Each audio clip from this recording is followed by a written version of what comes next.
পবিত্র রমজান উপলক্ষে টিম ফখরুল ইসলাম গোলাপগঞ্জ বিয়ানীবাজারের বিভিন্ন জনবহুল এলাকায় ভালোবাসার উপহার হিসাবে প্রথম রমজান থেকেই কাজ করে যাচ্ছে কমপক্ষে 1 লক্ষ মানুষের হাতে ইফতার সামগ্রী তুলে দিতে। তারই অংশ হিসাবে আজ সিলেটের গোলাপগঞ্জের ভাদেশ্বর মিরগঞ্জ বাজারে প্রায় 150 শতাধিক মানুষের হাতে তুলে দেয়া হয় ভালোবাসার ইফতার সামগ্রী।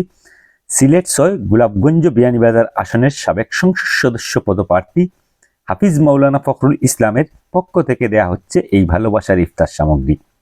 নির্ভরযোগ্য সূত্র হতে প্রাপ্ত সংবাদ অনুযায়ী এই কার্যক্রম চলমান থাকবে পুরো রমজান জুড়ে জনবহুল এলাকায় গোলাপগঞ্জ বিয়ানীবাজারের। মোহাম্মদ ফখরুল ইসলাম ভাইয়ের পক্ষ থেকে প্রতিদিনকের মতো আজকে দ্বিতীয় রমজান আমাদের মিরগঞ্জ বাজার স্টল থেকে প্রতিদিনের মতো আজকে আমরা আবারও 150টি ইফতারের প্যাকেট বিতরণ করব।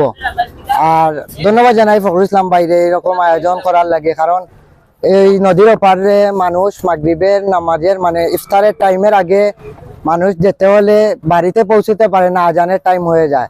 তাই ফখরুল ইসলাম ভাইর ব্যবস্থা করা আছে যে মানুষ বাড়িতে এইবার আগে খাইব, একটা নিতে পারবো পার্সেল। ফখরুল ইসলাম ভাইরে ধন্যবাদ জানাই এরকম আয়োজন করার লাগি। সবে দোয়া করবা বাইর লাগি। সালাম আলাইকুম।